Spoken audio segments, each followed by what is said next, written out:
I'm glad you guys made it back from the reception and the birds of the feather. Welcome to the Fireside panel that we're having tonight, the Conference on Digital Experimentation. We have an amazing lineup of speakers tonight. Our first panel has conducted what I'm pretty sure is the largest and most comprehensive study ever on the spread of fake news on Twitter. According to Google Scholar, he's now published 117 articles about fake news in PNAS, Science, Nature, Facebook, Breitbart, with over 80,000 citations and 206 million page views in 214 countries.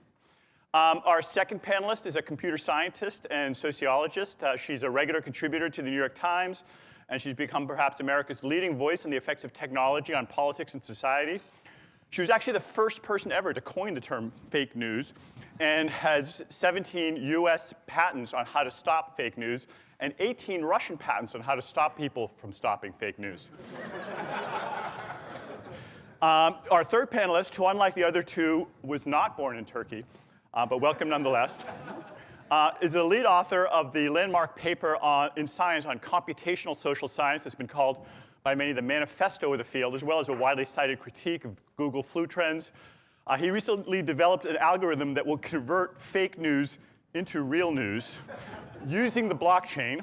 He wants you to know you can invest in his ICO at a URL that we'll be sharing at the end of this session.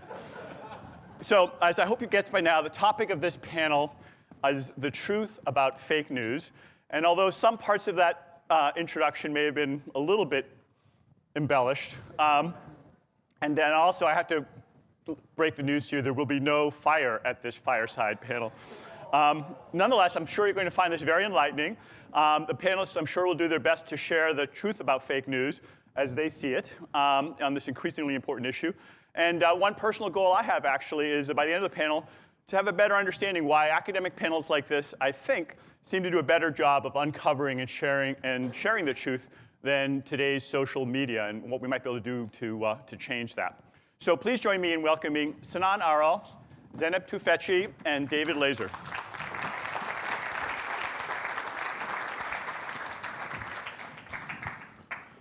I'm looking for a pen to steal. Can I?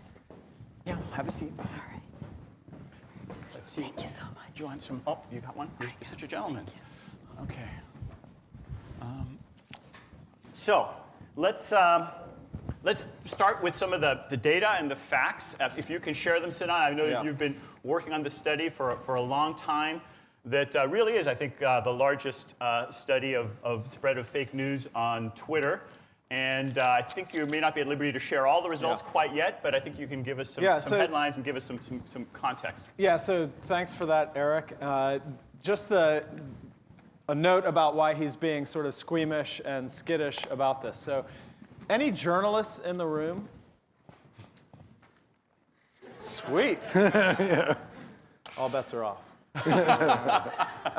OK, so it is being taped, though. So. No, I understand. So, but we have control over that, I think. So. You can release of that is you can bleep everything. So.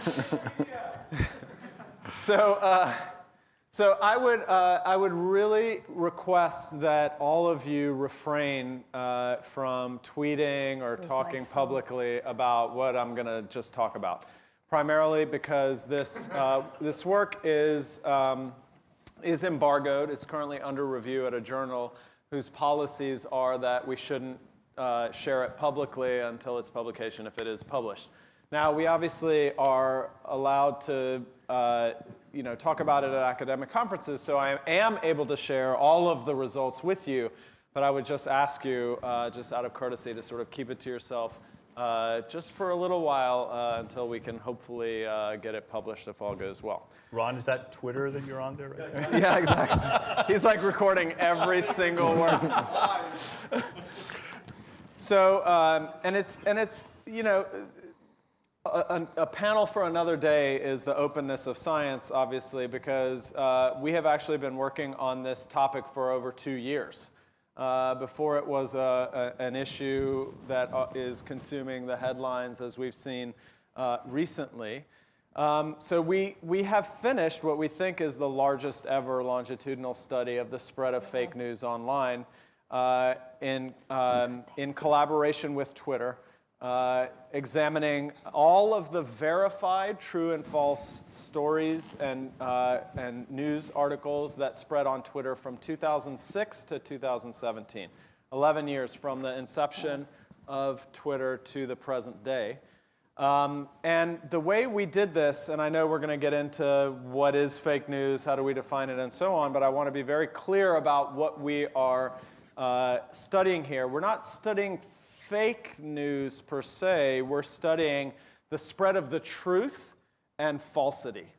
So without any real concern for the motives involved in spreading this. In other words, fake might imply, and we might get into this, an intentional desire to deceive, whereas falsity implies anything that is false, whether intentional or not. Okay, so what we did was we took all of the known and reputable enough fact-checking organizations that exist, PolitiFact, Snopes, Fact Checker, Urban Legends, and so on and so forth, and we collected all of the stories that they verified as being true or false, as well as mixed true and false, and then went to Twitter and recreated, not from scraping, not from the API, not from the Firehose, but directly in collaboration with Twitter, all of the cascades of the spreading of these stories on Twitter from 2006 to 2017.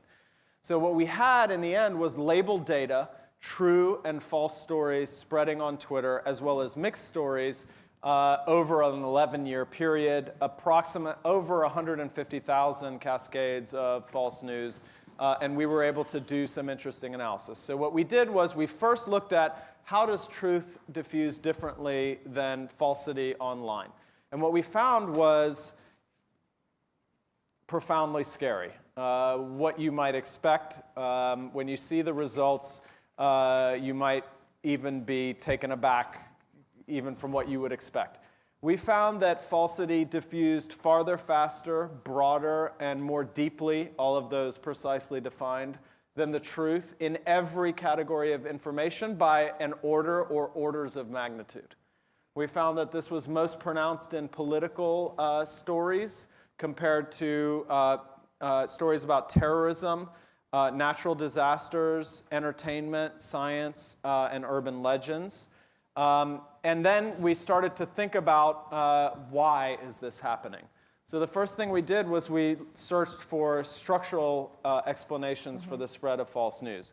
Are people who participate in the spread of false news, and notice I'm saying false news, not fake news, false news, do they have more followers, follow more people, more often verified, been on Twitter longer, and so on?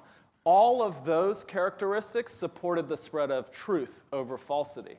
Falsity spread orders of magnitude farther, faster, deeper, and more broadly than the truth in spite of these characteristics, not because of them. So then we tried to investigate, well, why is false news spreading? We had a hypothesis that novelty was a factor in the sense that novel information attracts the attention of people and is more likely to be shared because people think, oh, I can become somebody who seems like they're in the know, and my followers will value information that's novel more than information that's redundant. So we built information theoretic measures of novelty looking at the corpus of all of the tweets you have seen in the 60 days prior to seeing a false or true news story, and looked at the information distance between the true or false tweet and all of the tweets you had seen in the rolling window 60 days before you had an incoming true or false tweet. What we found was that false tweets were 70% more likely to be retweeted at an individual/story level, and that by 4 or 5 different measures of, actually 3 or 4 measures of information theoretic measures of novelty, false news was more novel than the truth in every category, which makes sense because it's made up. Okay? So then we tried to answer some questions about what else might explain this, like bots And we found essentially that when we used multiple bot detection algorithms, we removed bots and reinserted bots into the analysis, whether we took out bot tweets or bot tweets and all of the cascades that follow a bot tweet. None of that analysis could destroy the result that falsity travels farther, faster, deeper, and more broadly than the truth in every category of information.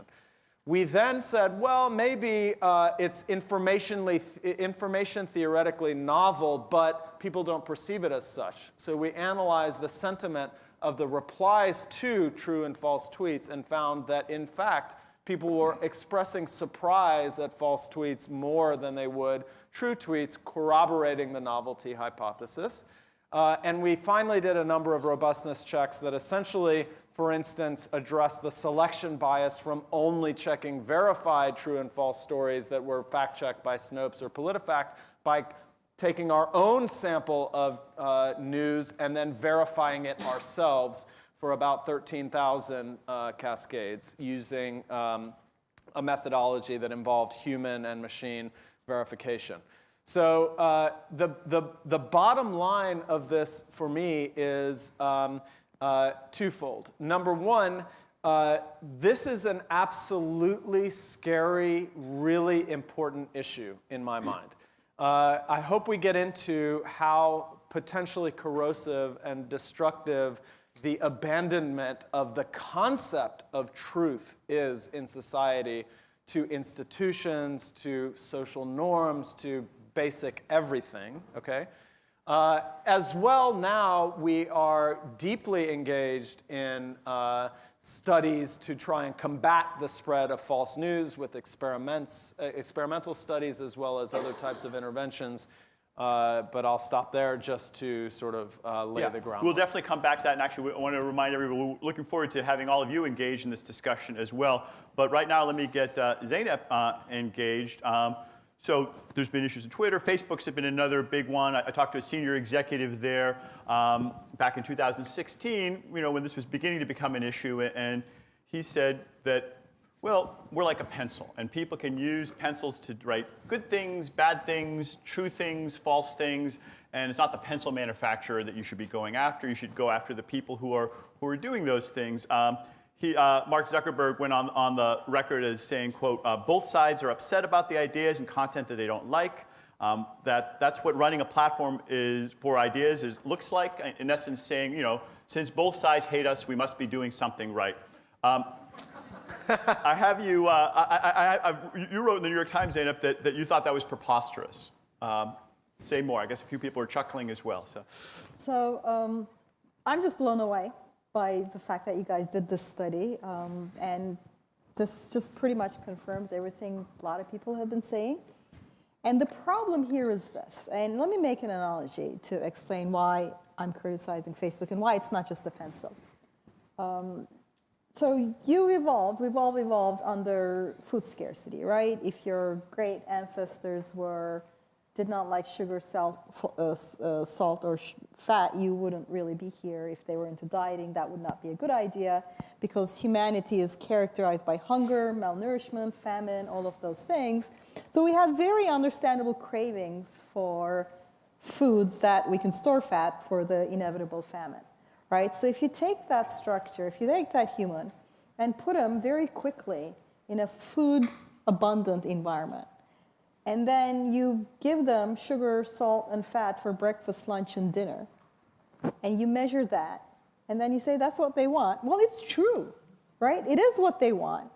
But what civilization is taking who we are as creatures, the kind of things we are, and building institutions to make us saner and healthier. We're not sane and healthy by ourselves. We build institutions. It took us like 300-400 years to deal with the first industrial revolution. And sometimes like the optimist side will say, well, it worked out. Well, it kind of worked out, but we almost did ourselves in, right? There's 2 global wars. There was a lot of upheaval. It took a lot of effort, and it was finally like being stunned by the existential threat of nuclear weapons plus, 2 major wars in Europe in the space of 1 generation that got people to say, whoa, European Union, all those things. So we can do it, but it took this effort. So what I see with the online environment is that it's certainly true that a bunch of reasons, including novelty is a great idea, and I'm glad that it was confirmed, but there's also political pumping, and there's all of that. There's all these things in which the impulsive moment is to click and share. It's attractive. It's sugar, salt, and fat that is served, and that's a business model that sort of encourages that. And what I would like is that, like, Facebook offers an enormous amount of tools to the advertisers. And I would like to sort of get it and Google out of that narrow range and have a world in which where we are offered more options to be our better selves and build institutions that kind of guard against it. Because what people want is a very vague thing. What do you want when you're hungry and somebody's waving a candy bar in front of you might be very different than if somebody asks you, what do you want, and deliberates with you. Might be very different than saying defaults, might be many things. So carry that analogy through a little bit. I mean, Sure. Are you imagining that Mark Zuckerberg and Facebook change what they allow people to post in some way? No, not at all. I don't want them to censor anything. I don't want them to become the Ministry of Truth. Mm-hmm. But right now, look, I come from Turkey, right? I do not want like big censoring institutions either. So that's not the thing at least for me. But their metrics are very in the moment, very impulsive metrics. And the second thing is they go... Their metrics in terms of what they're trying to maximize. Correct. They're trying to maximize engagement. Correct. Yeah. And they can do this in a way, they can offer people simple algorithms, and you can make the default the healthy one. You can say, please show me more verified news than that. The default can be yes. And that itself would have consequences. The second thing that I would like them not to do is that it's one thing to deal with fake news in a country like US where we have a quasi-functioning government, the fire department comes, there are libraries. It's another to drop this into a place like, say, Myanmar, Burma, right, where you don't have the institutions that could balance what can come out of horizontal connectivity. I think Facebook's problem is that they've fetishized, make the world open and connected. And it turns out if you connect white supremacists, it's not so great, so they kind of back down. And then they're like, well, community is great, connectivity is great. I'm like, well, it's true in one sense, except you also have, maybe it's the part of the world I'm from, like I think like that. You also have, say, people organizing ethnic cleansing and incitement. And yes, people are organizing this. And yes, people are willingly sharing this. But you're facilitating in an environment where the institutions that would balance this don't exist. And if we're struggling this much with their corrosive effects, potentially corrosive effects, there's a lot of good that came out of it, but if we're struggling this much in the country where they live, where they're concerned, they're subject to PR, they understand the culture, and they're probably trying very hard to make things better. I don't really doubt that. Imagine what this does to places where they have 1-2 people per country and nothing really gets checked and there's very little oversight. So that's kind of my big concern. I talk about US, but I'm more concerned about the next billion than I'm in the US because I think we could deal with it. It wouldn't be great, but we could deal with it. There are places that stand no chance because it's just dropped without anything else in society to balance it out. Well, there's a whole bunch of really interesting issues you brought up there, but I want to get David into the conversation here, and then we'll have a little bit more of a free-for-all with all of us. As Sina previewed a little bit, we've been talking about the word fake news, the phrase, without really defining it sharply. I know you've thought a little bit about that. And I think you've also done some work on the scale of it. It's apparently spreading a lot faster, but tell us how you would define it and what you know about the scale of it. Sure, thank you. And by the way, thanks again for the invitation. It's great to be on the platform with the three of you. There are no other people I'd rather be on the platform with. And the other thing, by the way, just a brief pitch. New lab. For your ICO. This is that's right. Yeah, exactly. That was, by the way, the best introduction I've ever had. But at Northeastern and Harvard are running a speaker series on fake news through the year, including a speaker this coming week. So we're doing this semester at Northeastern, next semester at Harvard. So if you just Google NU Lab, you'll be able to come up with the entire schedule. So I hope you'll be able to join us. All right, so switching to your question, now that the advertisement is over, here's a question for you. How many of you believe that the country of Finland exists? Raise your hand. I was just there. Okay. I hope. So how many of you have been to Finland? Okay. Wow. So a lot more than many audiences. Now, the interesting question I present to those of you who have not been to Finland is, why do you believe Finland exists? You haven't witnessed it, right? Now, and the answer is because you've read about Finland in the newspaper, you've seen globes with Finland, that there have been really credible sources of information where the existence of Finland has been vetted, right? Not everyone, I should note, accepts this fact, right? There's a subreddit devoted to the conspiracy theory around the existence of Finland that actually it's a distant corner. Is that real news? Yes, that is for real. There really is a subreddit devoted to the conspiracy. Ron, are you fact checking this here? The fact that there really could be no country that nice, and that Nobody can drink that much. that's right, nobody could drink that much. And it goes through this whole set of reasons why it's just an incredibly implausible country, and that in fact resulted from a Japanese-Russian treaty in the early 20th century, right? So there's a whole. This is all worked out, very complex explanation, right? And the point I want to highlight here is the mechanism by which you are believing that Finland exists is primarily through institutions that sift through facts and with the intent of weeding out the likely true in favor of content that's not true. Now, there was this wonderful article that Harper's Monthly rather, had on fake news, right? Talking about the role that technology was playing for the rapid dissemination of fake news that allows it to go much faster than quote unquote real news. Right, like Mark Twain supposedly said, right? Yeah. So this article was published in 1925. And it was talking about the wires allowing for rapid dissemination of fake news. Now, there was an incredible unhappiness after World War I around the state of journalism. And out of that unhappiness arose a set of institutions that did not exist before, right? We didn't have real news in the 19th century in this country, right? Real news, non-fake news, is really actually a modern institution, right? So after World War I arose a set of practices that became instantiated in newsrooms around checking and confirmation of sources and editorial standards and so on. And so when I define what fake news is and what quote unquote real news, it isn't actually about the truth of particular information. It is about the institutionalized mechanisms to discern truth. And sometimes those mechanisms get it wrong, right?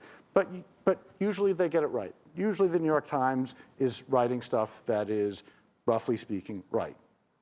Including. Well, I was going to say the Iraq War, but anyway. Well, Well, they do fail, but they have something to fail from. That's right. That's that right. I think is the big and you difference. have cases of reporters who make up stories, right? And so But clearly that's false. a failure rather Yes, than. and that's a failure. That's actually the failures that illustrate the power of institutions. Exactly. And so what you have now, obviously, and like when we think about a lot of the in grocery stores, like where are some of the things that you see at checkout stands that tabloids. are the tabloids, right, are making stuff up. Now, they have no intent. They don't have these processes. They have no intent to publish the truth, right? The National Enquirer. The National Enquirer, right? This is a business model about getting people's attention that's been around forever, right? It's just that the internet is like the perfect medium for fake news. So those coexist right now. Yeah. The National Enquirer and New York Times. And on the internet, there's also, well, the New York Times is on the internet. That's right. They coexist. That's right. And so you do have the difference now is that the internet enables, it was very costly to produce something like the New York Times or something that looked like the New York Times. And so, and you had local oligopolies on news information and a professionalization that was systemic. And we don't have equivalent choke points. So one thing, and those exist in Wall Street Journal and others, those exist, but what's relatively new is things like Twitter and Facebook, the speed of that kind of word of mouth. And I don't think the kind of editorial standards that they try to put in place at the Wall Street Journal and the New York Times is what most people would imagine that we'd want to see at Facebook But it's not or just Twitter. speed, though. It's the flat user interface. It's all the other stuff. So one thing that they're starting to do is put in place labels. And so I want to ask about, coming back to your question, Zain, or your comments, Zainab, whether we could label stuff and say, I think you said verified news. And there have been some studies. Pennebrook at Rand looked at people who are exposed to fake information and fake news with labels. Hey, this is probably not true, and they found that it didn't really change that much. In fact, the more often people saw the same fake news, they had a sense of familiarity, and they almost sort of felt more comfortable with it. And what's more, for better or worse, it made that if there's some item that had not been labeled fake, they thought that was even more likely to be true. So then it kind of created lowered their guards a little bit. So are there what kinds of ideas? I think you started going down that path, Zainab. I mean, maybe. How would you verify Okay, so things? the thing is, like I'm a college professor. Like when people say information literacy, I'm like, more work for us.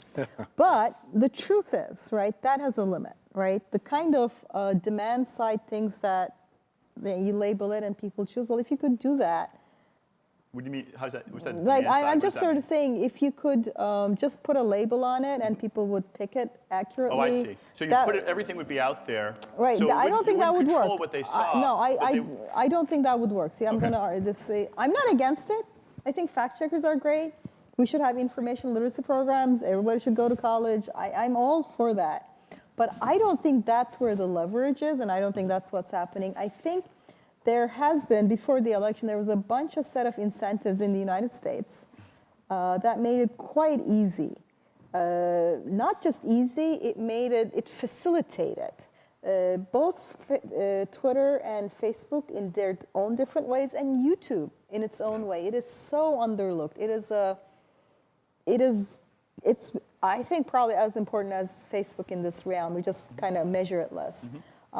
They made the algorithms and the way they work and the incentive structures and the fact that the user experience was very flattened, so you saw everything similarly. And if something gets outrage or something gets a lot of feel good, that goes farther in both Twitter and Facebook. And I think that's an interaction between human tendencies and the algorithms learning human tendencies. If you're mad at something, anger is an arousal state. Anger gets more, Right. Well, blah, part blah, of it, the humans amplify it, but also the Correct. algorithms are designed to do that, right? If your goal is to maximize advertising, then you want to have engagement. Right. We heard all day about different metrics for maximizing engagement, and if people, as Sinan was saying, are more excited about something that's novel, then your algorithm is going to put more of that in front of people. So that's what I think. Like, I think that's why just the labeling part isn't going to solve this. And also, Facebook's not going to fix broken politics, right? So it's like when that's not, it's on it either. But what we could do, what they should do, and what Google should do with YouTube is to think hard on how do you dampen the spread in a way that is not censorship, but that gives people institutionalized, healthier choices rather than just measuring engagement in the moment. Like I keep going back to the food analogy is that if you gave me, candy when I'm really hungry, I'm going to take it, right? This is I my totally get your diagnosis. Right, I want to come back to you about your approach, but I think I want to get Sinan in. Did you want to add to that? So one thing you mentioned is Facebook's not going to fix broken politics. So I think that let's just take the case of the United States for a minute. I think this is massively exasperated by polarization. Sure. And I think that also the structure and the design of these online platforms are simultaneously contributing to polarization. Okay, so in my view, the same algorithms that are optimizing engagement are also finding, for instance, that, and I know Eitan and others in the audience have conducted a study about filter bubbles, for instance, on Facebook, and choice versus what you're shown. And I would love to get, if he's here, his take on that. But what is part and parcel of engagement is people you may know algorithms are going to feed you people who are like you, and newsfeed is going to feed you more of what we already know you like. And what this creates is essentially closing of triangles. So we're essentially optimizing the closing of triangles, which means essentially that you're going to get densely connected cliques within and disparate connections between cliques. And so why is this relevant? Well, the reason that this is relevant is when we talk about what's a credible source. Pew has just released a study on polarization a couple of months ago that ironically, on some measures, like if you look at the immigration question, you see that Republicans and Democrats in the United States are like this until they split. And on a number of dimensions, you see polarization increasing. Over time, yeah. Over time, and if you trace that graph back to the beginning of the split, it's right around 2004. Okay, not to claim in the Conference on Digital Experimentation that correlation is causation, but that's also the year that Facebook was founded. So let me tell you why credible sources are important. If you look in that Pew study, what that Pew study shows is that if you look across liberal to conservative, if you look across liberal to conservative, and you ask people to rate the reliability of, say, 50 or 100 news sources. Like the New York Times. Like the New York Times or others, what you see is that there are a number that are rated very credible by some and completely discreditable or uncredible by others. And at the other end of the political spectrum, it's the opposite. That there are other news sources that are assumed to be very credible by the right, but not by the left, and then credible by the left, but not by the right. So then the question is, what does it mean to be a reliable source? Right? How do you determine a reliable source? I think that we have these two forces happening simultaneously that are essentially feeding on each other. On one hand, you have a debate about who is the credible source, and then you have the spread of news that's spread by different sources, and then we're trying to have a debate about, well, what's a credible source? We can't even agree on that. And I think you were going there that these can become self-reinforcing. Absolutely. Because the filter bubble phenomena, that the polarization didn't just come exogenously, that there are things that drove that. Well, I'm not saying they're necessarily just due to the news media. There are lots of other forces, but you can easily tell a story where that was part of Let me be clear. I don't believe that Facebook caused polarization. Okay, let me just be clear about that. But I also don't believe that polarization, absent some of the online processes that we're seeing, would be as exaggerated as it is today, especially in terms of our consumption of information, if it were not for algorithms that sort and feed information to us based on what we like and who we like. Can I give a YouTube example? Let me just, in a minute I want to go to the audience, and then let me just get David in again, and then back to you, Zeynep, and then we'll take a question. So I think there's an interesting question when we're talking about the role that platforms play. To what extent these things should be built in, and there's a question of institutionalizing what are the systemic effects of these kinds of patterns and algorithms, for example. And I don't think we're there. I mean, I'll give an example from research. We had done research where we were looking at how personalized information you were getting was. And one of the things we found, interestingly enough, was that politics wasn't that personalized. So a liberal and a conservative doing certain searches got pretty much the same thing. This was like 2-3 years ago. Whereas if you look for pizza, actually, if you're looking, it's very Because of geolocation. Right. Yeah. And so we were talking to an executive, a very senior executive at Google about this. Said, well, actually, we were saying this is a good thing. And his response was, we're we're doing something wrong.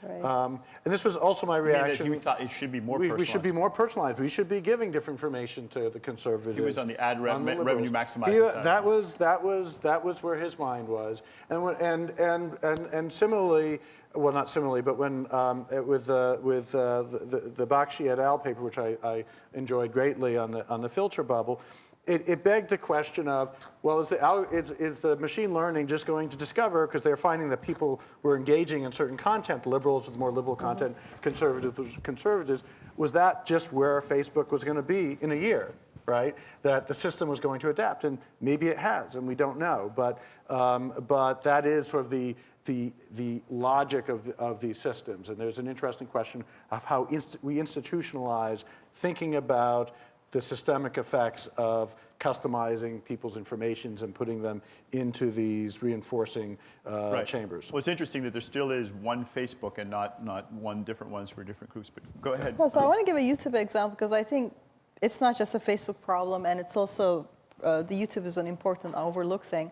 So if you go to, I study social movements, so I went to Trump rallies because, I mean, as early as 2015, August, I was like, there's something here, and this guy is viable. So I started studying, and then to write about it, I went and watched one of the rallies I'd attended, just so that I could, I was going to quote something. So after I watched a few Trump rallies, YouTube started showing me white supremacist videos on the recommended side, right? And it would autoplay them. And they would get just worse and worse. Now, you might be thinking Trump people, and you know, what do you expect? So if you go watch Clinton or Sanders content, you started getting conspiracy left. Now, I haven't done some mass-scale experiment, but I have talked to maybe hundreds of people asking them about these things, and I keep trying it. I once watched a video about vegetarianism, and YouTube was like, would you like to watch a video about being vegan? You're never hardcore enough for YouTube. And it's just like sort of autoplaying it, right? It's just constantly autoplaying something that is to the sort of pulling it. So what's going? Well, let me just ask you about that. I mean, I believe what you're saying, but just to make sure I understand. So they show you a bunch of them, and one of them might be vegan, one of them might be. It's the one that autoplays. So, what's that? It's the one that autoplays. The one that automatically It's starts. on the top, and it automatically starts. So what is going on? And here's my, like, as a sociologist, this is what I think is going on. You know how in college you have that friend, you listen to rock, they listen to heavy metal, you listen to heavy metal, they listen to trash metal, you listen to trash metal, they listen to death metal, like they're just going to outdo you? That kind of what you were saying, like being in on something, the red pill, this is literally some communities define themselves, thinking there's something behind the curtain that you're going to discover, is a very attractive human phenomenon. That's why we're at this panel here tonight, actually. Right. So it feeds the in-group, out-group thing and all of that. And I don't think Google's executive said, let's make YouTube into a radicalization machine. But what they did was set loose the machine learning to learn this about people. Sure. And if you're in a feedback loop, right, you're like, and for young people, YouTube is huge. This is where they get a lot of their information. You watch this stuff for like 3 or 4 years, you will be so embedded in it that you can have all the labels you want, and it keeps showing you. It just starts with, you know, what they call the alt-right has versions of it, and it starts with the mild ones, and it literally goes sort of more and more right, because that's hardcore. what the machine learning algorithm says you're more likely to. Has figured out is that's engaging to go down that rabbit hole of what looks to you like enlightenment and what is, in fact, this in-group formation with a smaller and smaller group, which you find in lots of psychological processes. Let's break up this in-group and get this audience engaged. So why don't you go ahead with a question? I think, do we have microphones? Yeah, Avi, if you could bring them, or someone, yeah. Right, great. Thank you. So I'm a professor, and I don't work for Facebook or Google or Twitter, though my comment may seem like I'm defending them. So there's a gap between the people who are on Facebook, Twitter, and YouTube, and the people who actually vote. The people who actually vote, and who, for example, voted for Trump, they look at Fox News, they look at Drudge Report, they look at Breitbart, and all of us, the people who could vote, you don't have to go that far in your social network to find somebody who voted for Trump. My father-in-law, right? East Coast Jew, PhD in theoretical physics, born and raised in Brooklyn, he voted for Trump. He got brainwashed by Fox News, by Breitbart, right? So there's a question about how much Facebook, YouTube, and Twitter actually have an impact in when the rubber hits the road. Yeah. And I would like the panelists to talk about when the rubber hits the road, right? Because I Great can be on question. Facebook and I can get radicalized, but I'm the college guy. I'm not going to go vote. Well, Right, great question. We've been talking about this social media was driving all of it, but news is, most of it is not really But it's social affected media. by social media. Like Breitbart is Yeah. the top performing site on Facebook week after week. There is no Breitbart without social media. It didn't have TV. And even if your Well, father-in-law... what about Fox News? I mean, I'm but what coming about to that. her thoughts on I'm it? going to come to exactly that point. Even if your father-in-law not once watches goes to Breitbart, and even No, if not they're not on once goes to social Facebook, wait, media, they're not on internet at all. Even if they're not on internet at all, Fox News is very consciously competing with Breitbart. I talked to executives there, and they're like, since Breitbart came, we had to up the crazy. So your father-in-law, I'm serious, I quote, I mean, it was off the record, but so the information ecology is embedded. And Breitbart is so successful on Facebook that when Fox News started to sort of not go the Trump way, it was organized mostly on Facebook and Twitter, and they got bombarded.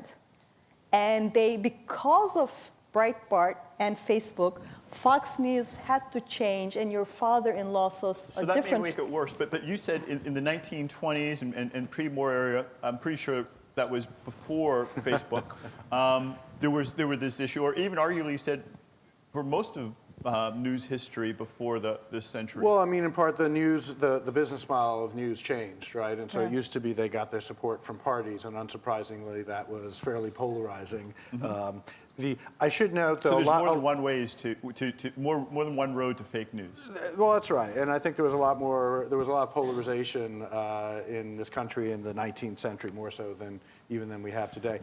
The one cautionary thing I will say for us is that actually the causal story for a lot of what we're saying is lousy, right? There's a lot of science that has to be done. At the micro level, certainly we know there's a lot more, there's more geographic polarization. We know there's more political polarization. So we know a lot of the outcomes.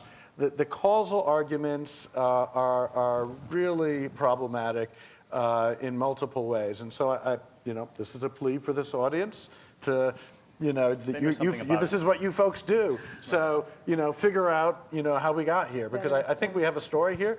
I'm actually not sure it's the right story, but, let's nail it down. I know I saw some hands up. Let's get Sinan, Just a quick and we'll comment. get some more.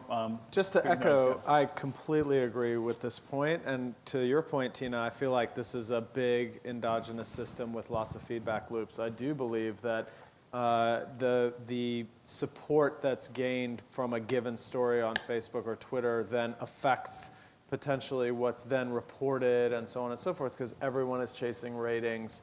This is a huge endogenous system. Zainab, you write a lot in the New York Times. Do they tell you the clicks that your article gets? No, they don't. Okay. But this is a big difference. Like, I walk into BuzzFeed, and the biggest panel there is the numbers The and buzz, yeah. metrics. Whereas to this day, New York Times will not tell any opinion writer or reporter or anyone that there's a wall between the rating. And it's not that you have no idea anymore, because there are ways in which, like if you make the top 10 or something like that, but it's not, and it's an institutional decision not to. Okay, let's get some, I saw a hand over here. Yeah, go ahead. I have more of a comment than a question, and I might be an Okay, outlier. let's try and have most of the questions be questions, but Okay. we'll All right, I'll make it a question also. well done. If that's the rule. I feel like a curation is more a form of a censorship. So even though you may alter the algorithm to show certain types of content or promote them, that's a part of censorship.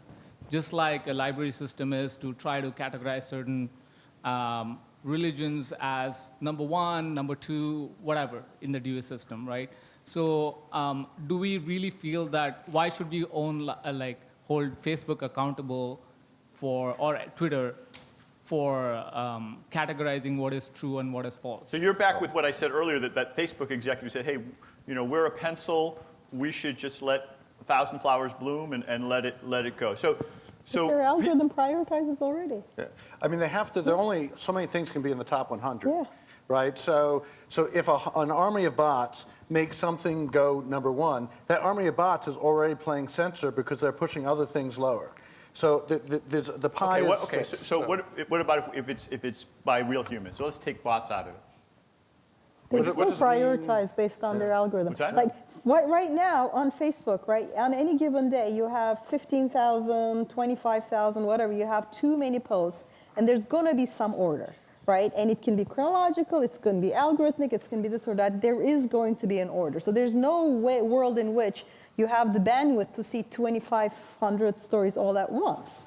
So you have to define the rule by which people are going to see this. Just a quick comment on that. So there's a difference between also the concepts of rating and ranking and bots improving or not, and the concept of transparency of what you're getting. There could be a news story that's based on a team of 7 people spending 278 hours researching a story versus somebody who made something up in their living room, and those two are presented almost identically to you. But when you go to the store and you buy food, and you look at the back of the package, it says number of calories and how much saturated fat and so on and so forth. That's government mandated but generally. there's none of that available for your news consumption. So over here? Hi. Oh, okay, sorry. I didn't see. So let's go with this one and then over there. Yep. Hello. And So then, you got one here too? Okay. my question is motivated by Zeynep's, some of the Zeynep's comments. Thanks for that. So I'm asking, like, so it seems to me like we're asking, like, Facebook should stop operating like a private organization, which they shouldn't, because given like what we study in economics, they're an agent, they're trying to maximize their revenue, and that asks them to like offer fat, sugar, and salt. But so are we calling for like some kind of public intervention to this, or is there a way? So what I'm trying to actually get at is like what was working for the media which was existent earlier, which had less fake news, so to say, and what is not working here? Is it because of the long tail which have very short-term goals and which do not like to are not looking forward, or that's why it's happening, or is because of like just lack of regulation? So I think there's two questions there. First off, is it true that there's more fake news? I mean, sort of, and secondly, if we want to address this with some of these solutions that are sort of being talked about here, does that require government intervention? Well, a few thoughts, and I should note, in the world before I was doing big data stuff, I was actually a regulatory scholar, and so it's a weird moment of conjunction of my interests.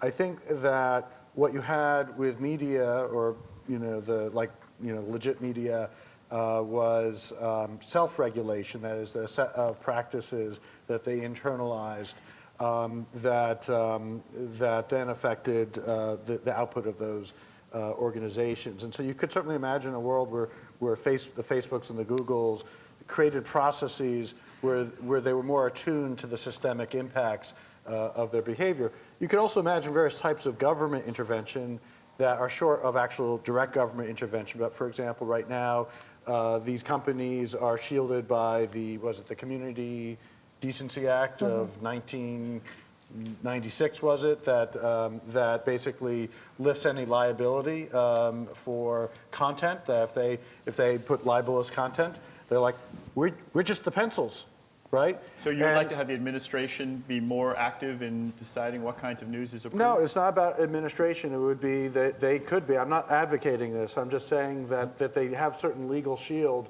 for content, that they are not liable for what appears on their platform. Now, if I post something that's libelous on Facebook, I'm potentially, I could be sued, right? But Facebook couldn't be sued. And so there's an interesting question. I'm not particularly advocating that, but there is a certain legal regime now in the United States. It's different in other countries where they're pretty immune. Right. In some countries, like Google is being required to take down links to things that may be false or whatever if they get sued about that. That's right. So we'll go here and then there. Sorry, he was ahead of you. But then.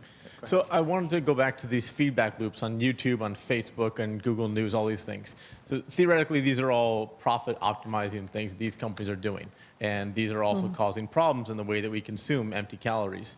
Have any of you came across any idea about how much it would hurt the business of these companies for them to make them less of a feedback loop Okay, yeah. and to be more diverse?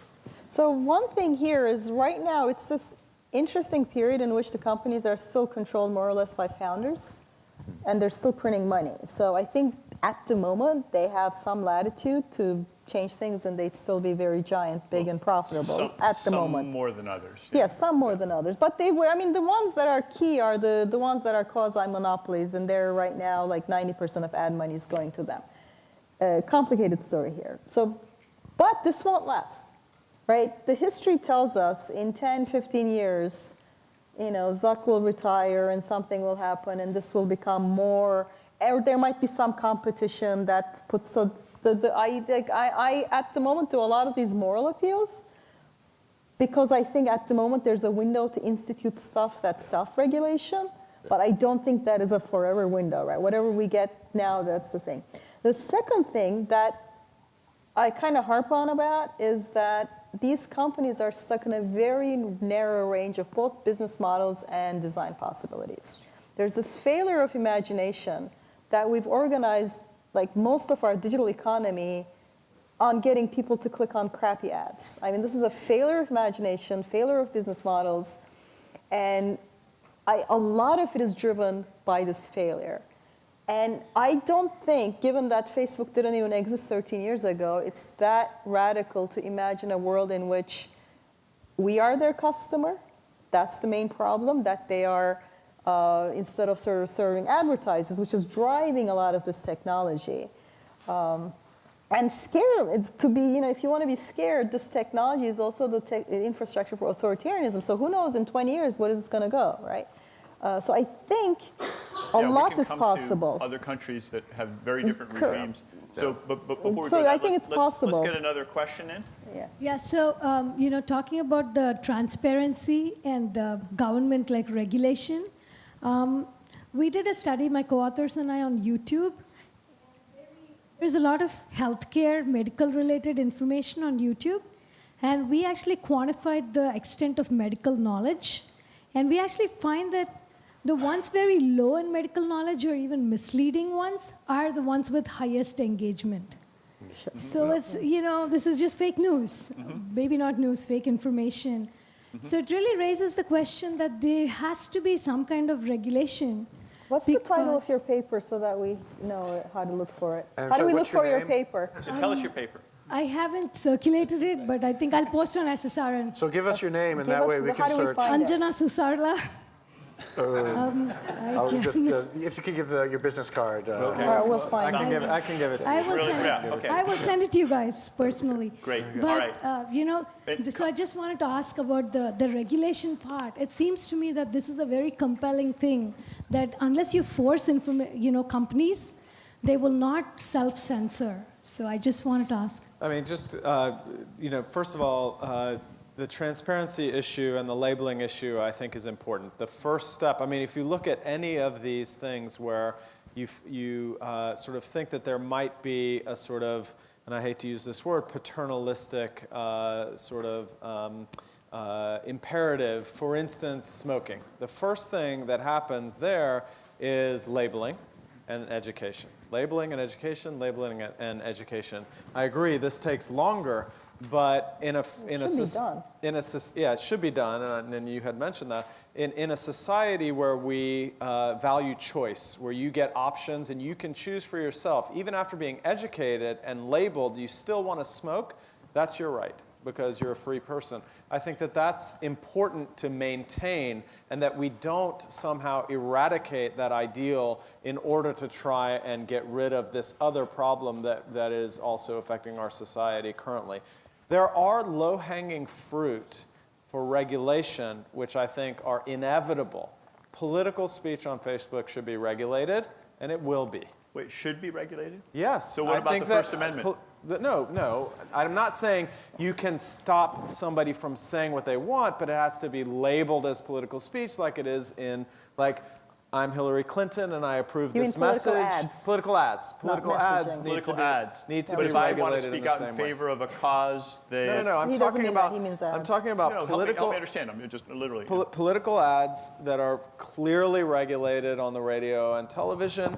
There's no, I would love to hear a convincing argument why that should be regulated differently on Facebook than on the TV. Well, the argument that the Supreme Court makes is that people can publish, screeds, books, newspapers that are very pro or anti a cause or a candidate, and they didn't want to get in, and that people can pay to have these things published and shared, and they didn't want to step in there and say and draw that line. So. It's a FEC thing, though. Like the reason Facebook got it is that they argued that they should be treated like screenwriting. It's not like, so it's not political speech.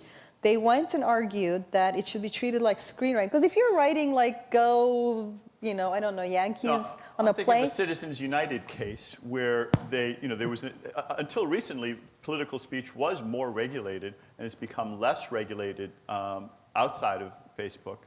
By the current Supreme Court, because they felt like it was hard to draw that bright line about that. So, But on television, you still have to, if you have a commercial, it's still, you still can abide by a commercial. But you this, can have, this ad was but brought you to you can, by but you can Obama. have content. You can have Fox News. You can have MSNBC. Sure. I'm talking about the low-hanging fruit, which is the sponsored political ads that need to be labeled. That's what I'm talking about. The other thing I Breitbart want is to not a political ad. No. No, I'm talking about campaign ads. The other thing I want to say just on the quality issue is that you are actually seeing some adaptation like this. So if you like Google right now, flu, you're going to see Google prioritizes for health information sites like the CDC and the NIH, right? And so that's not how they did it 5 years ago. That's hand curated, or is that organic? That was, they built that, it's very easy in an algorithm to say, if flu, then, prioritize No, but NIH. that's different than the one with the most links. That's right. No. I mean, they've prioritized government. They have hand curated and identified certain credible sources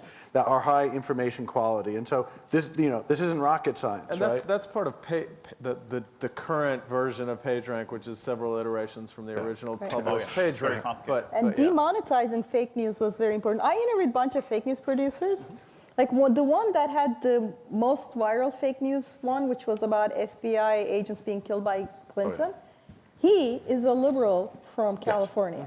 And I'm like, so what the financial thing was, it worked with Google. You go to Facebook, you pay Facebook to target gullible people, it goes viral, 0.001% clicks on it, you get Google AdSense money. It was literally that arbitrage. Right. You pay Facebook $50, you get $100 from thing, and that's what made him write something that 40, 50 million people saw day after day, completely fake. So let's get back to the audience. I think we've got a question here. Yep.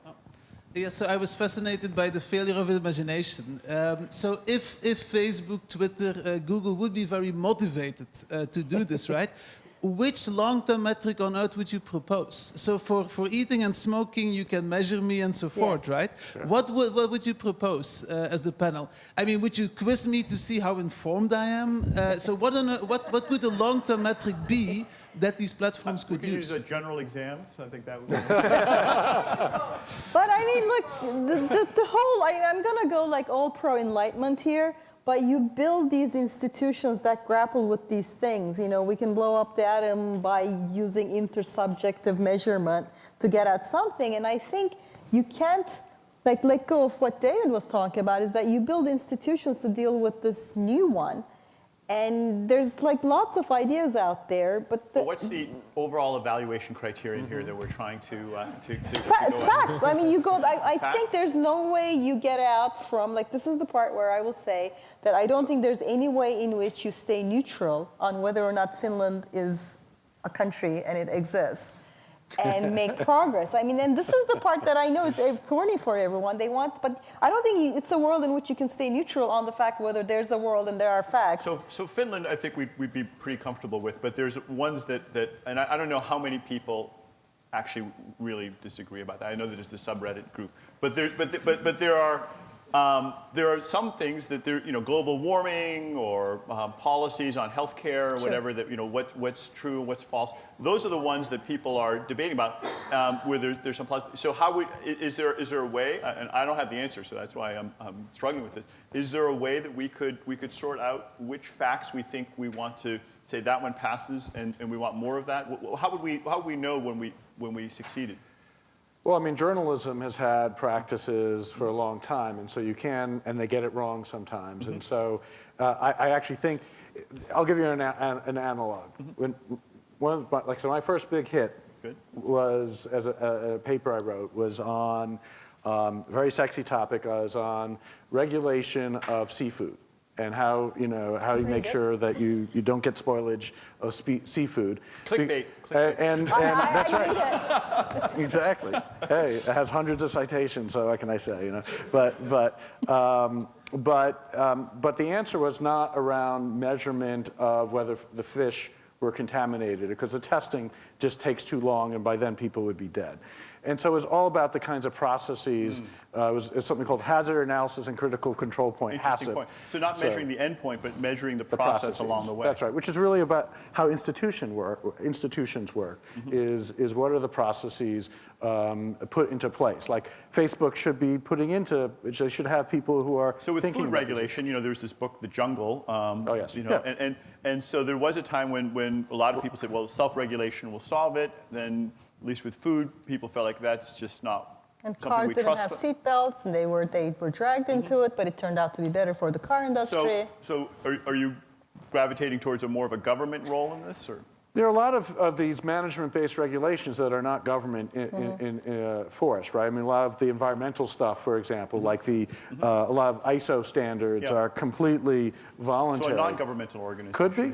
Yeah. Or Could be a mix of a bunch of things. I mean, I think that it would be wrong to say anybody has an easy answer. This is a massive transition. Everybody's in over their heads. We're terrified if Facebook exercises its power. We're terrified if it doesn't, right? There's no way to sort of have an easy answer here. But still, the practices are so narrow. Like, my call isn't that I have all the answers, but it's that really, are we stuck here? That seems just kind of unacceptable. Okay, let me see. I think maybe over here next. Go ahead with the orange. I can't. Sorry. Go ahead. This is maybe a little amorphous, or maybe you guys have talked about it a little bit because you said these are sort of systems that loop onto each other. But I'm wondering what you think. So what's the best empirical evidence for the effect of fake news or fake information? We've been talking implicitly that it's bad because people are reading all these false things, but what exactly, if you had to be a little more concrete, are the effects of people hypothetically reading false information all the time? And to just throw a follow-up version of that, like if someone said, are people more ignorant now than they used to be?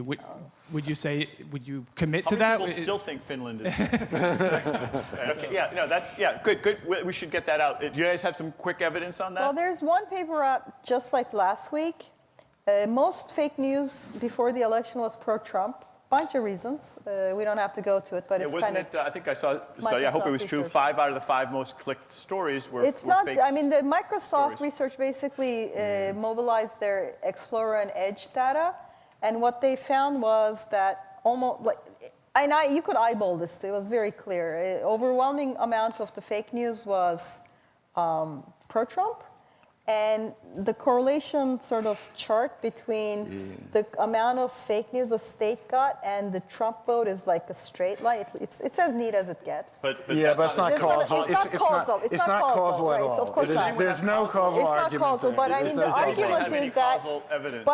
Well, you can't have. I don't have causal evidence nor empirical evidence, but I think here. I mean, it's because it's all Republican. Here, I think it's valuable to go to theory. So if you read theory, if you go backwards and instead of get sort of immersed in sort of fake news and what's going on today, and you just go back to basic theories of human decision making, human coordination, human cooperation, and so on, all of these rely on some fundamental level on the agreement of what is true and false, or some agreed upon set of facts. Okay. It's impossible to theoretically I'm not talking causal evidence. I'm not even talking empirical evidence. I'm just saying, theoretically speaking, all of those theories of decision-making, cooperation, coordination, and so on break apart without some agreed-upon set of facts or some notion of what's true that is agreed upon. There's no room for conversation without that.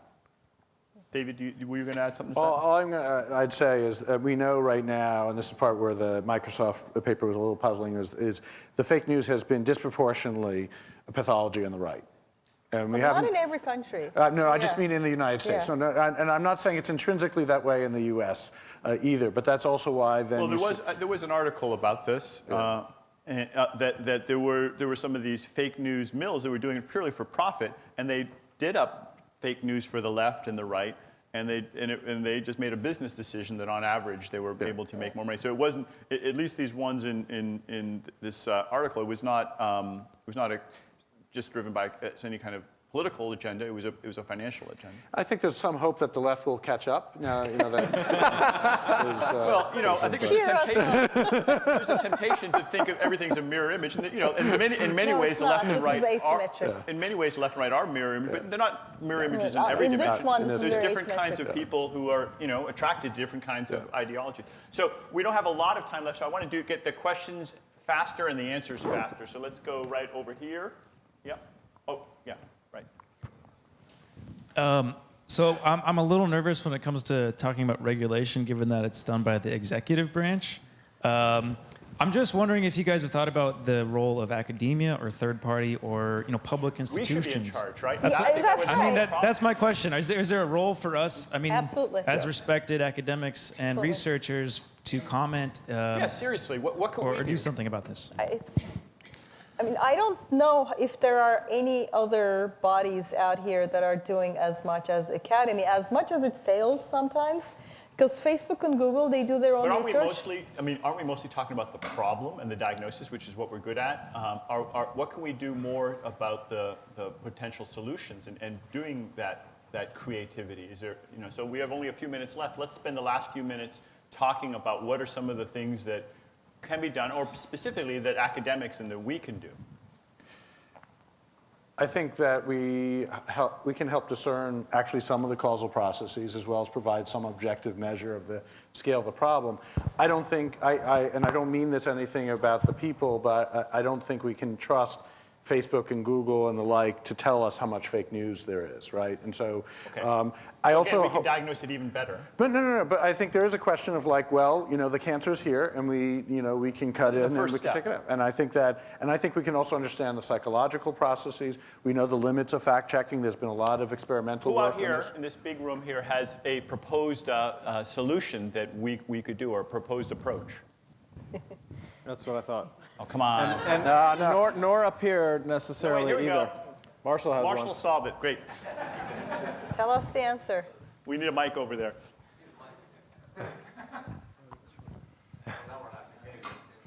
He's been silenced. Yeah, only one person can have a mic, so. Let me offer an observation and then also possibly some thoughts on just what might be moving forward. We have to, what's the source of the fake news? What's the causal mechanism? If you can identify the causal mechanism, you've got a different solution. If it's Macedonian teenagers doing it for fun and profit, well, then you use information economic screening mechanisms to make the cost outweigh the benefit, and that's pretty simple. If it's Vladimir Putin doing things, well, guess what? The Russians don't have a right to vote. So if you can identify that source, you can clip that as an original destination. It gets more complicated when it's a source within the United States, like Breitbart, that has a right to speak. But I have a question in here with respect to the panel, which is, what here is truly new? Politicians have been lying about one another's activities for years in order to get voted into office.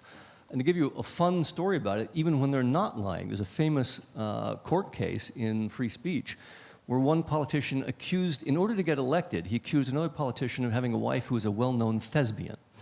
Well, those of you know who that means, they're simply a well-known stage actress, right? So they're just playing again on the ignorance in order to make true statements in order to get folks elected. So if we identify the causal mechanism, one, if it's economic, we use an economic mechanism to deal with it.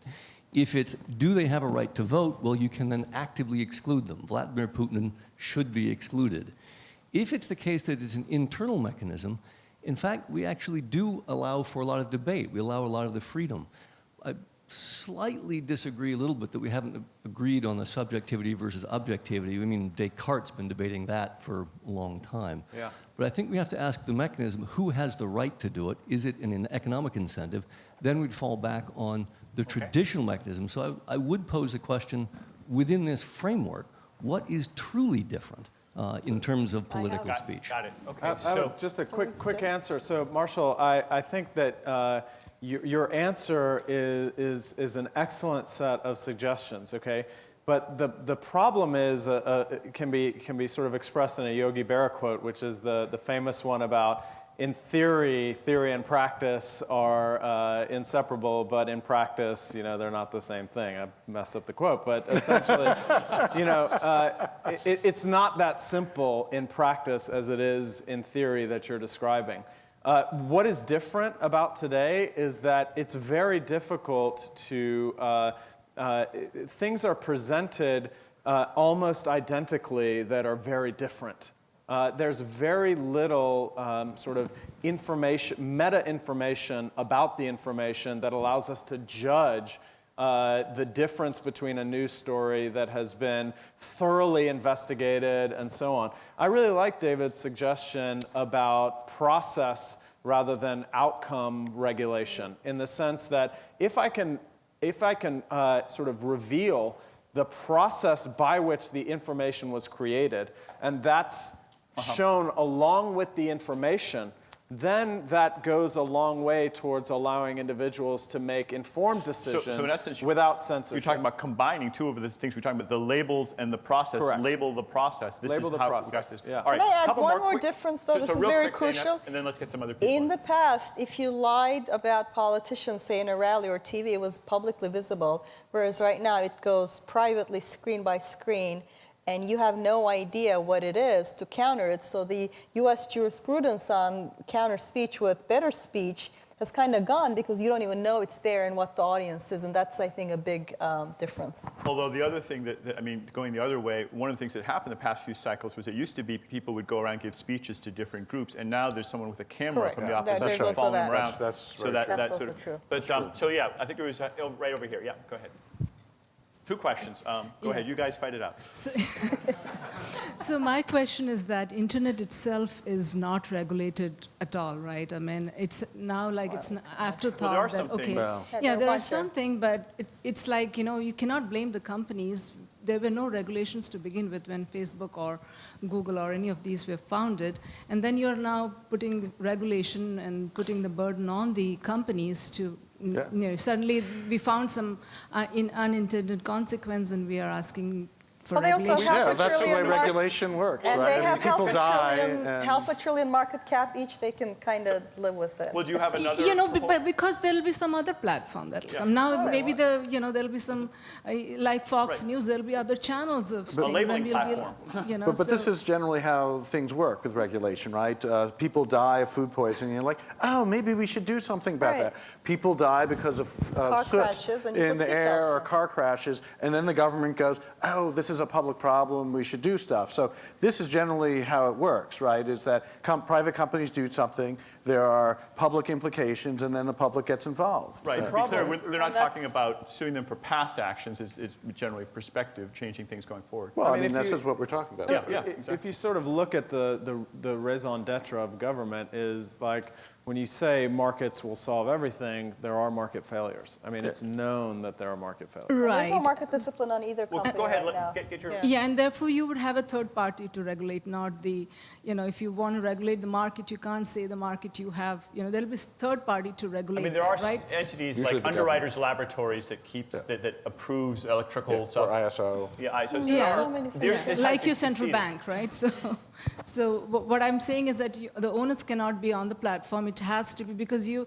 catch one problem and then you have created another one, right? Because they will morph Okay, into I think we something got it. else. Let's get another question. I think, yeah. Right, so I just wanted to follow up with Sinan's point at the beginning about truth. And do we really care about what's truth? Or are we kind of happy to have multiple truths and being in that bubble? And what are the long-term consequences where the fake becomes the real and it's all blended in? Yeah, no, I in no way am advocating a singular sort of understanding of reality. I don't think that we should eliminate disagreement, okay? But I think in order to have disagreement, we have to have some sort of understanding of what we are consuming and that we are talking about the same thing, right? Without that, it's very difficult to do anything but talk past each other. That's my point. I don't in any way intend to advocate for a singular truth or truth über alles or anything like that. Okay, what I'm trying to say is that when there is no understanding of and I go back to this point, which I think is actually a very important point, the transparency of what you're eating, right? What you're consuming.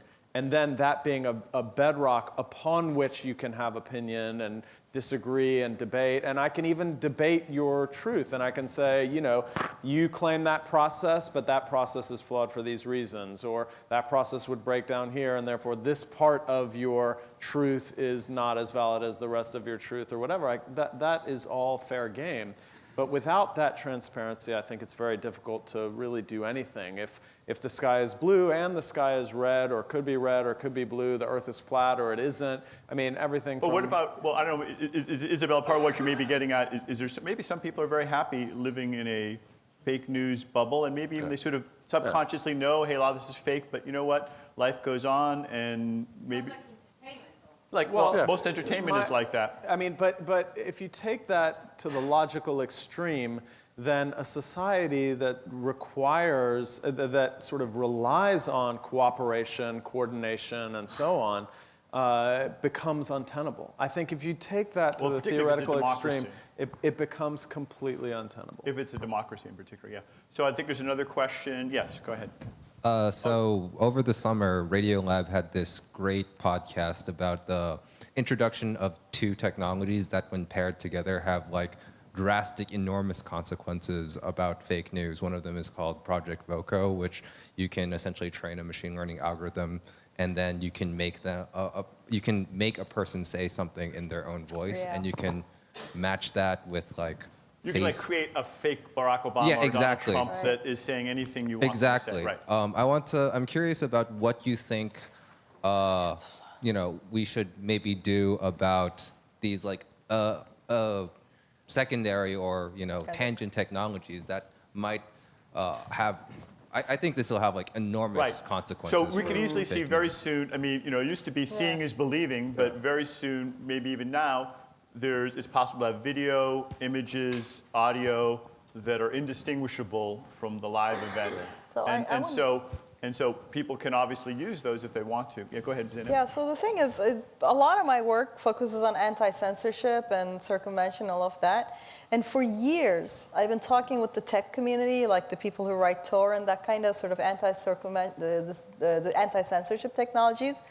And I've been saying that verification is the key anti-censorship technology today.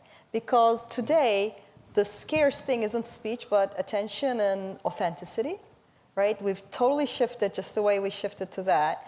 And the way governments and various parties censor today is by making you doubt what's true, by attacking credibility. So we need, this is where we put the ICO link. Let me suggest a specific technology, which is public key cryptography. Yes. And so you can it's have tricky. Use digital signatures to authenticate that this is actually from the New York Times. Actually, Donald Trump Correct. really tweeted this, even Correct. as unbelievable as it may sound? And there is it's a technical challenge because I mean you can sign things, cryptograph. You know how you have a hostage and then you have them hold the front page of the New York Times to prove that they're alive, right? That puts them as on or after that point.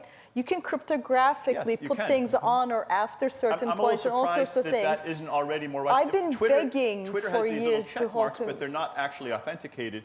Yeah. And We need it new seems like tech there is like an this. opportunity here for the academic community to make it easier for digital authentication to verify identities Desperately and need news.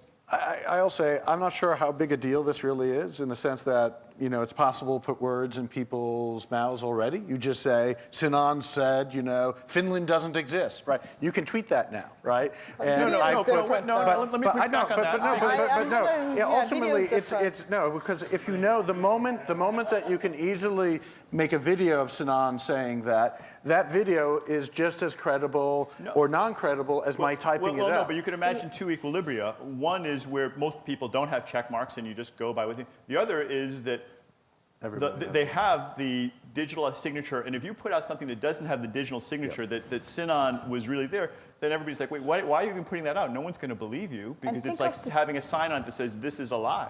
And the second billion, the third billion, I mean, I think that's the video part is crucial, I think, for, Yeah, I mean, as we're talking about you tweeting. I just, Finland doesn't, no, I'm just Right, that's the big reveal at the end. We're going to show you proof. One thing about verification, just to connect two parts of this conversation, is we talked about the speed with which this stuff travels now with social media.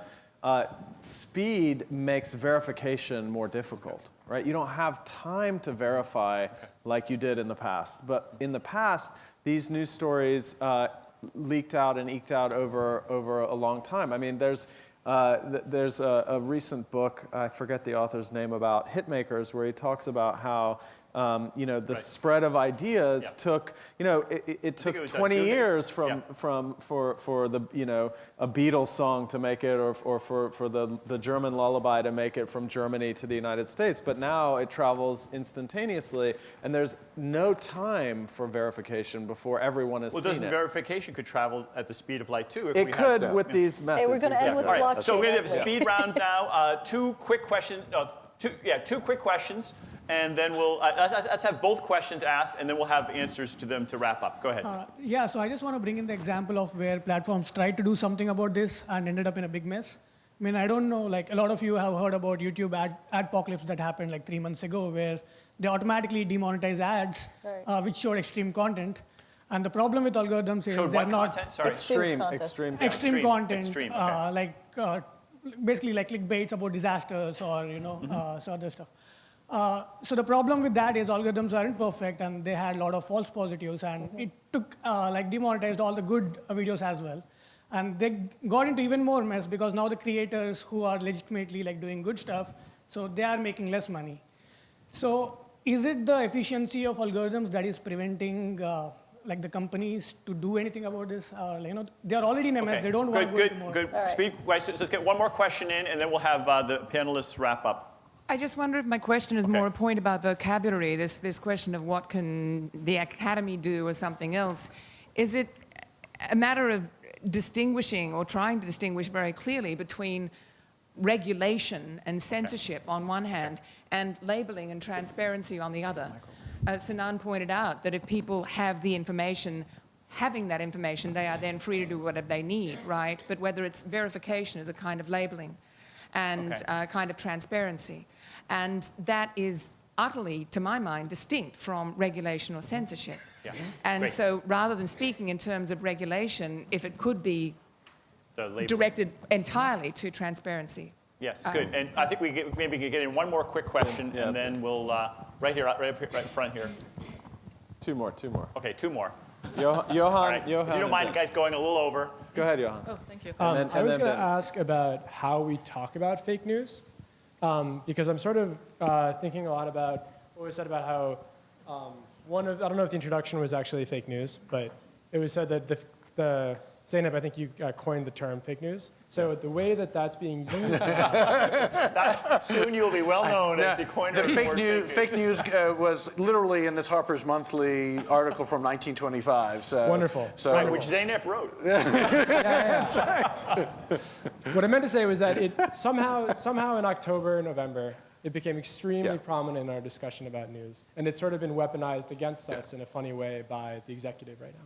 So I'm sort of wondering, how productive is this conversation? What are we trying to achieve right now? Sort of how should we talk about fake news? Good. All right, and one more, last one here. Yeah, so just a quick comment that for the other question, I think actually there's a field called digital forensics that exactly try to verify the information, and Hani Farid from Dartmouth is actually one of the experts if you want to follow up. Okay, so there were 4 questions. There's 3 panelists. You each get to answer whichever one of those questions you want, or just say anything you want for the last minute. Who wants to go first? Go ahead. So let's see. We've talked about labeling and regulation, I think, pretty extensively. I'd like to zero in on Johan's question about, what is the point of all of this, and do we make it worse by talking about it? I think the answer to the second question is definitely no, okay? Because I think that in the face of a distortion of the definitions of fake news by anyone who would stand up and say, whatever is something I disagree with, I'll just label it fake, and therefore sort of demonize it and delegitimize it. You have to do the opposite, which is, okay, well, let's have a conversation about what is it. Let's define it. Once we define it, let's unearth the information that can then be the meta information that can label things as is it or is it not, and let's put that with the information and so on. It's in the face of a lack of conversation about fake news and what is it that any actor could then weaponize it and say, oh, you just said something about me that I disagree with, that's fake news. And since we have no standards about what it is, that is also, contributing to the problem. So I think it's imperative that we talk about it and systematically define and understand it in order to grapple with it. Great. Zainab? So I'll first say I agree. I'm very aware how it's been weaponized, but you cannot see the ground that there are facts and truths and there are processes, even if you fail from it. So I'm going to agree with it. And I think going forward with a lot of other things, and again, anti-censorship is a big concern of mine. And verification, authentication, truth, that's the political ground which very important fights are going to be fought. And this is partly a political fight. You don't see the ground. This is partly a technical fight. You find ways to deal with it. And this is also partly an institution building fight in that you find 21st century institutions that can at least try to deal with the speed and all of the stuff. So like a multi-pronged thing where we try to build what we managed to build for what came out of the Industrial Revolution. Great. I want to just end with a plea, actually. We have a special group of people in the room, and I think we have a special capacity to shed light on, actually shed some truth around fake news. And we have people from the academy, and we have people from some of the platforms that are there opportunities here to collaborate, to shed light on what's going on, and that ultimately, working together, we're going to be a lot more powerful, and so that's what I'd like to end on for the night. I'm so glad you brought that up. The other thing, because if you hadn't brought it up, that was going to be the last thing I said. That this is an amazing group here, and I'm very convinced, more convinced after this panel than I was even beforehand. One of the reasons we did this panel about the importance of this question and how existential it could be to our society as we move forward. And I think we have a responsibility that next time a moderator asks a question, who has some solutions, more hands go up about addressing it. So thank you very much for bringing that point up, David. And thank you, Zainab and Sinan, for doing so much work in this area and helping us understand it so much better. Thanks very much.